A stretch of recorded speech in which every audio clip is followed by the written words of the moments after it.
July to everyone. First of all, I'll really thank Seeds for providing this forum, this kind of exchange for students to participate and public to join and share from people from different places. I wish and hope that these kinds of melas are held in many parts of the country.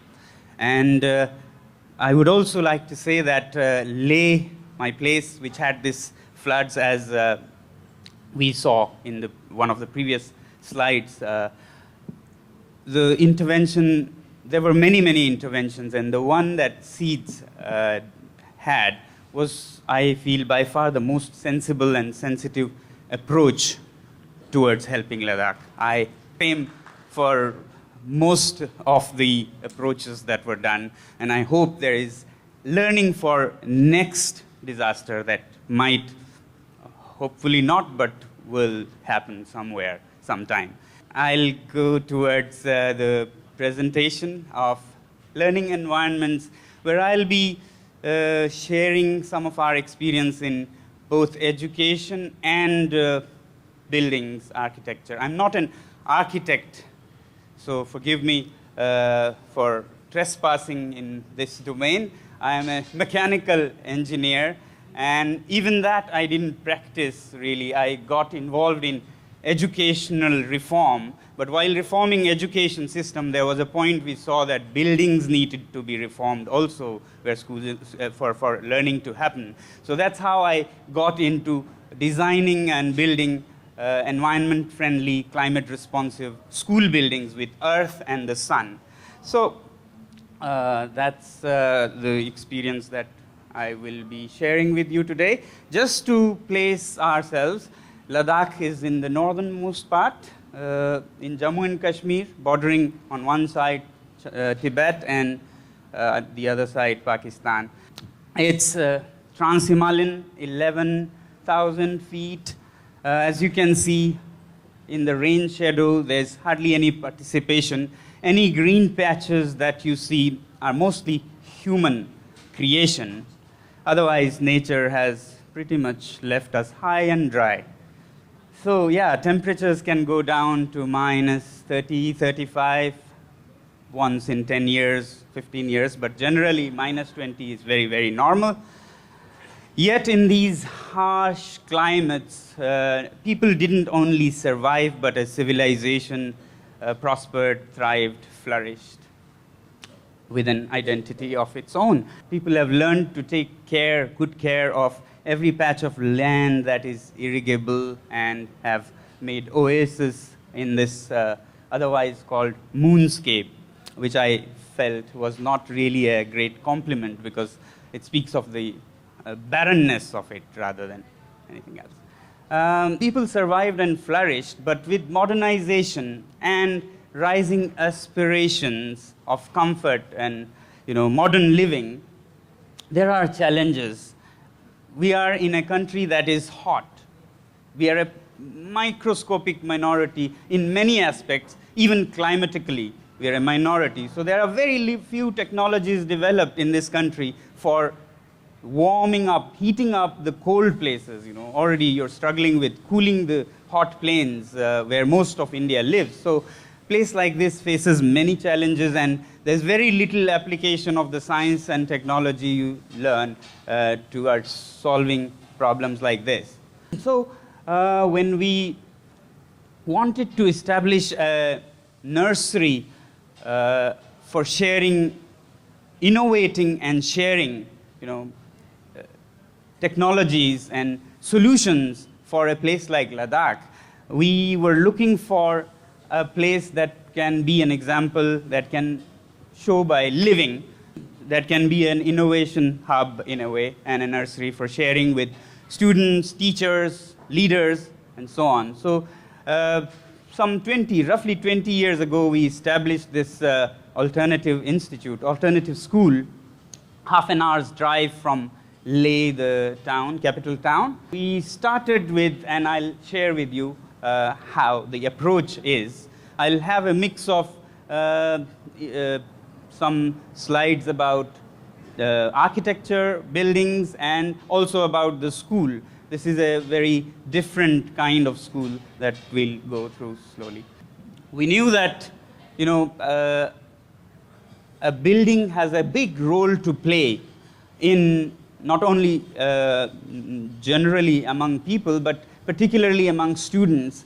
Researchers in Scandinavia and America have shown that children perform best or optimum around 22 degrees in their case, which can be a little different. In hot areas, it could be 24 or 5. In very cold places like Ladakh, it could be 18 to 20. But beyond that, the performance, the ability to perform of children goes down very fast. So it's not just textbooks and teachers. Buildings play a great role too, especially when students are challenged even about textbooks, teachers, then you can imagine what they can do when the buildings are either so hot here or so cold in Ladakh, when your hands cannot even function, your brain really doesn't function. So we wanted to create a space, a center that would be free from the discomforts of the environment. And we started that with a very thorough process of site selection. We finally, after lots of exploring, came to this place that was a south-facing slope. South-facing because we wanted to use the sun, and a slope because we wanted to berm or bury the back or the north side of the buildings in the warmth of the earth. So we chose a south-facing slope with plenty of earth because we wanted to use that material to build. And at a golden, what I call a golden distance from the city, half an hour, which I say is a distance where the city cannot influence us, but we, if we want, can influence the city. So it's not too far, not too close. Very simple, common sense approach. And very cheap, low cost or no cost approaches, Orientation. You orient your building towards the sun, towards the south, so that you get the maximum of the sunlight. Doesn't cost any more money to orient to the south. It's not that we are poor, we cannot orient our buildings to the south. Similarly, use material like earth. Free for everybody. Luckily, no big companies are, selling it, measuring it and selling it. And use the sun.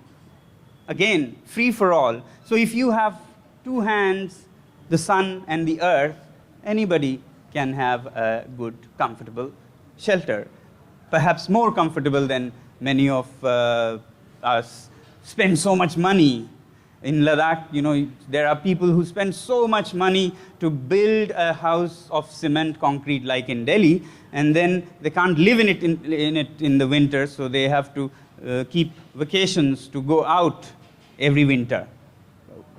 So that way, cheaper is more, comfortable even. So the other approach is, as I said, using materials that are eco-friendly, available, dirt cheap.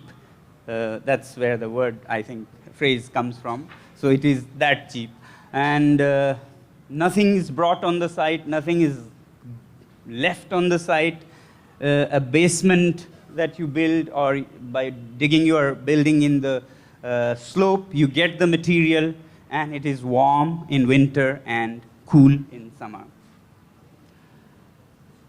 In cold places like this, we make sure that the walls are thick and heavy. They do not only perform a structural role, they also perform a thermal role. So they are heavy thermal mass, as you call it, so that they store the heat of the day for the night and days. And so we use rammed earth, which has been a tradition in Ladakh. Somehow, at some point, it died. And we are trying to resurrect that. So those are buildings from like 700 years old, left to the elements, still standing. So looking at those inspired us to use these materials. And here you see new rammed earth walls, and which, as I said, function perform this function of storing. They are the banks.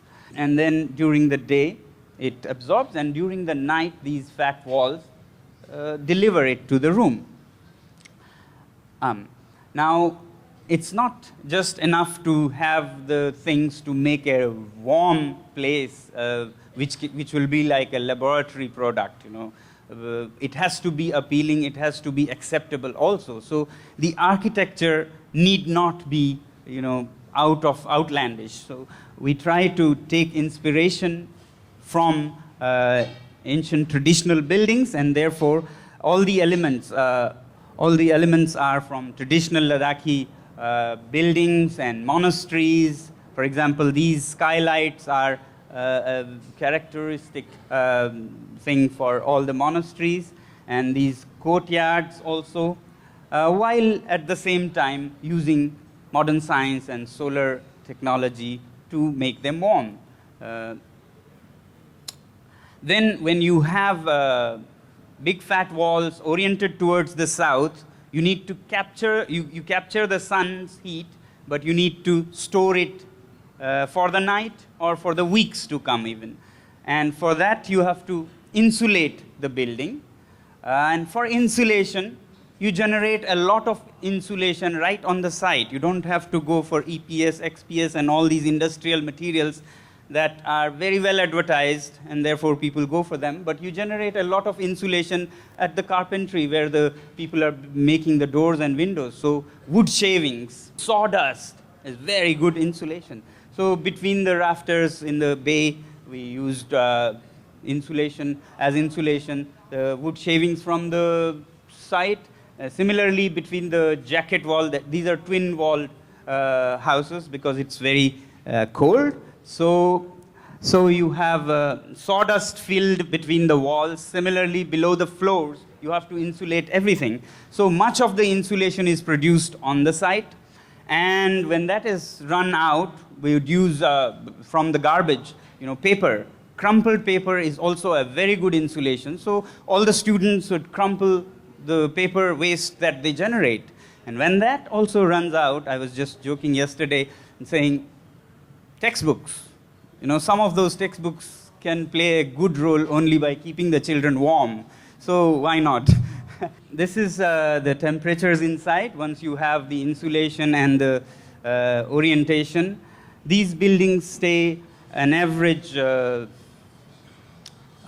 degrees in the evenings. That's when you need.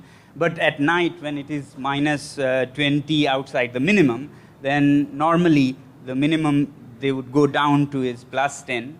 And minimum over many years has been around plus 8. And this is, yeah, when I said when it is minus 20 to minus 30. And if you look at these temperatures are definitely much warmer than Delhi. So spoiled by these buildings, I feel very cold when I come to Delhi. Yeah, you have 7 or 5 degrees outside in winter, and the windows and doors and the rest of the building is built towards the summer perhaps. What is outside is almost inside. So here it is a lot of difference. Outside and inside would be 30 to 40 degrees difference. And with all that, it's also cool in summer. So that's a bonus. In other words, these temperatures, what they translate to is that in January, flowers bloom, even in the corridors, even in the stairwell. So it's sort of centrally solar heated and then naturally lit so that you don't have to use artificial lighting, because we use solar lighting anyway, solar panels for electricity. So why use panels? Just use the sun directly. And then these are spaces where the students work and do workshops and so on. This is inside. So well lit and warm. That's what you want in winters. Now, how this works. We have used the attached greenhouse concept, which we thought we developed. We later learned that it's also used in many other places in the world. In this, the air is heated in the greenhouse, and it enters through the windows in the upper floor, which students open in the morning and close at night. So the warm air comes in, heats up the fat walls, and then the cool air cools down and goes into the greenhouse, and that's how the convection current works.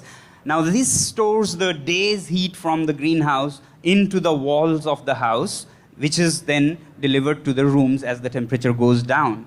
And this is a day to night storage, but now we are also working on seasonal storage, or storage from sunny days to cloudy spells.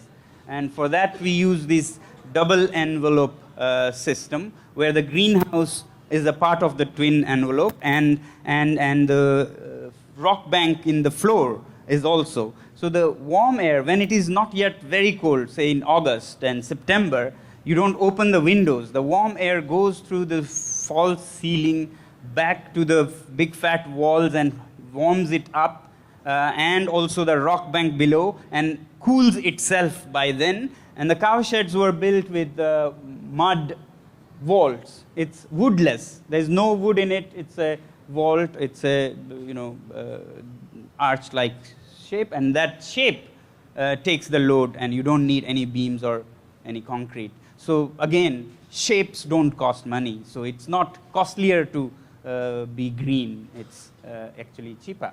And we say that as a reward, our cows give us much more milk than any other cows. In winter, they don't reduce their milk, whereas normally cows hardly give any milk in winter because it's very hard to keep their bodies warm. When it is 12 to 14 degrees, they translate it into milk. Another very interesting thing in this is that this thing that you see behind here is the barn. In autumn, when the harvest happens, we put the hay here, and that becomes the insulation for the cow shed.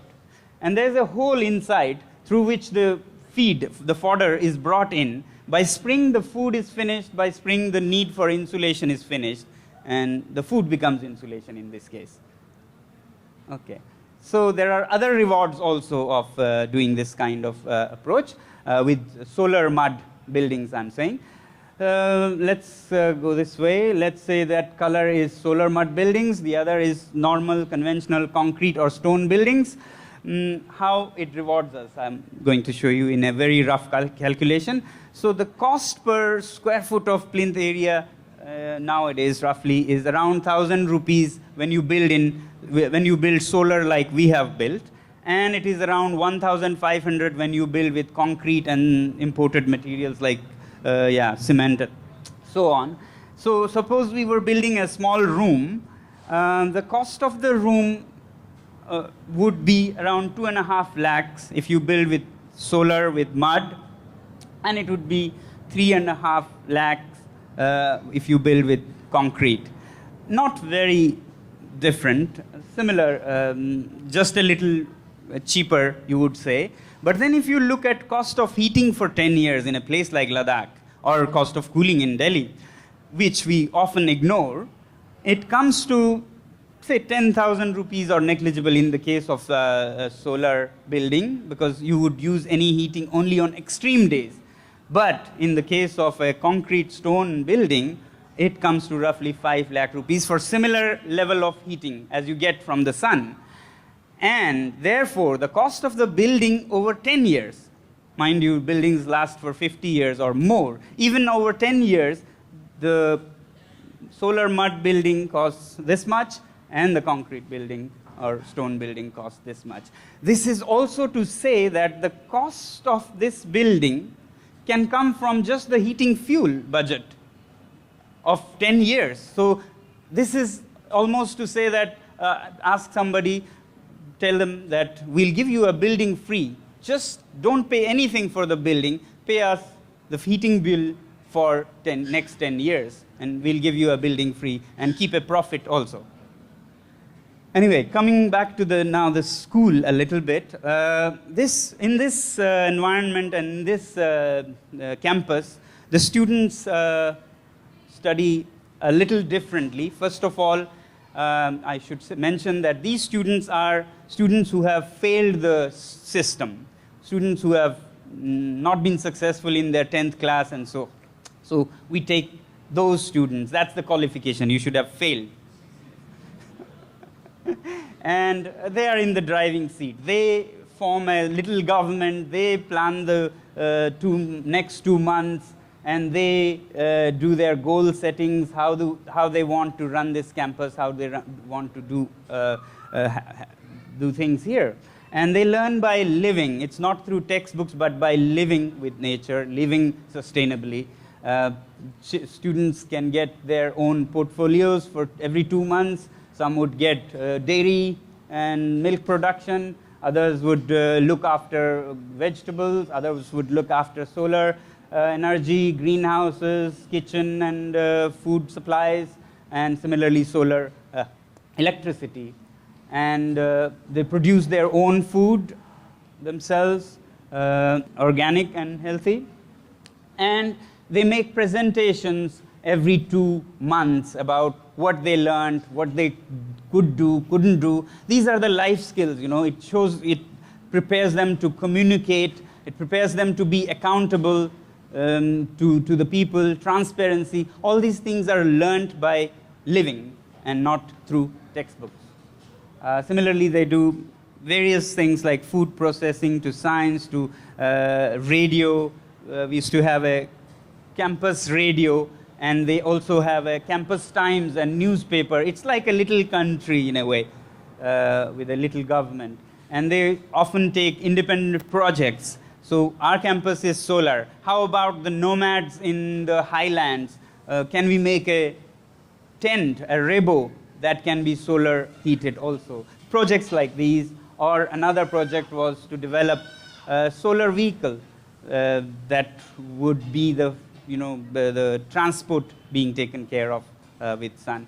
Then we have been trying to share the experiences in a different approach towards education with the government, teachers, schools, and trying to rewrite the textbooks. So we've been involved in, textbooks should strengthen the people in the life they have to live. So science need not be only about atoms and cells and so on. It can be about how to apply it to make life comfortable at 11,000 feet, for example, or to inculcate values that farming is not bad. Farming is a very pure and beautiful profession. So making them participate rather than keep distance from earth and production and farming.